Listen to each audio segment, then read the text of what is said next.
Nangina Andry Rajoelina tamin'ireo tranga kolikoly, maro nambaran'ny kolonely Rakotomamonjy Patrick nandritra ny tafa ny fanaovany tamin'ny vahoaka malagasy ny alahady lasa teo.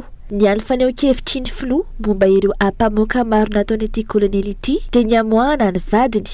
Androany, taoriany fanokafana ny fivoriana ara-potoana ny teny meram-pirenena, nilaza ny Praiminisitra fa miroso ny fanadihadiana lalina momba ity raharaha ity.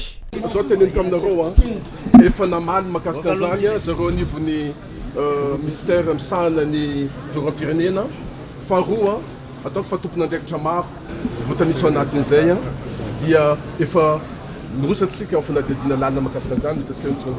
Fanontaniana maro no tiany mpanao gazety ho apetraka amin'ny Praiminisitra manoloana ny raharaha-pirenena fa izay ihany no hany nambarany androany.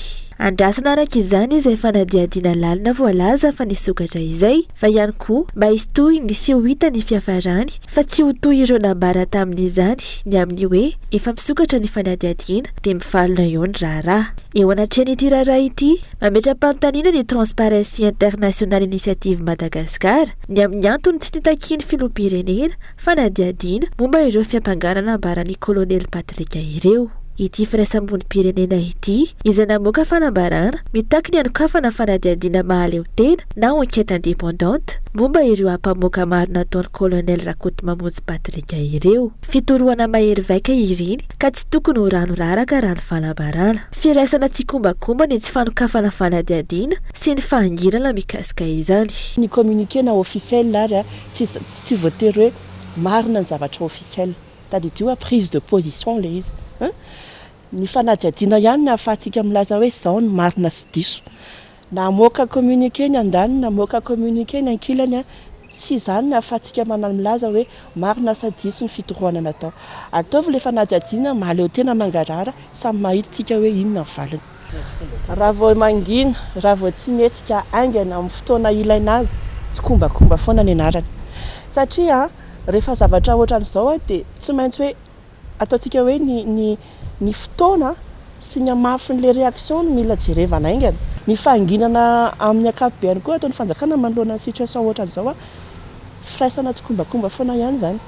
Ianareo hoe raha vao mangina izy raha vao tsy mihetsika izy tsisy ankoatrany tsy kombakomba ny anarany. Azahoaza ny fandraisana andraikitra avy amin'ny Bianco, ny PAC, ireo rafi-pitsarana isambaratongany, ny parlementaire sy ny sisa manana fahefana amin'izany mandola ity raharaha ity hoy ny mpanara-baovao. Takiany firaisamonim-pirenena ihany koa ny fiarovana ireo olona izay hanome tanana ahafahana maneho ampahibe maso ny marina sy ireo tompon'andraikitra ireo kolikoly avolenta voaresaka tamin'ilay ampamoaka ireo. Ny Transparency International izay mitaky hatrany ny fanasaziana enjana ireo tompon'andraikitra ambony mihevitena ho tsy maty manota ka manabotry firenena. Efa maro ny tranga kolikoly goavana na asaringotra tompon'andraikitra ambony toy ny raharaha Romivos izay tsy nalangarana fanadihadiana fa navelana nandalo fotsiny.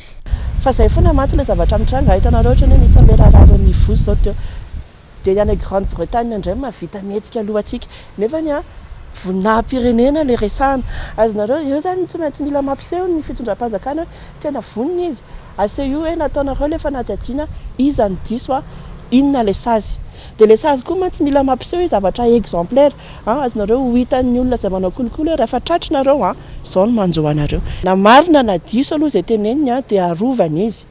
Satria lasa ohatrany hoe le représailles izany hoe le antsonjay no mandeha alohan'ny fitadiavana an'izay hoe inona no marina ambadika izay intsy izy ambadika izay fitorohana izay.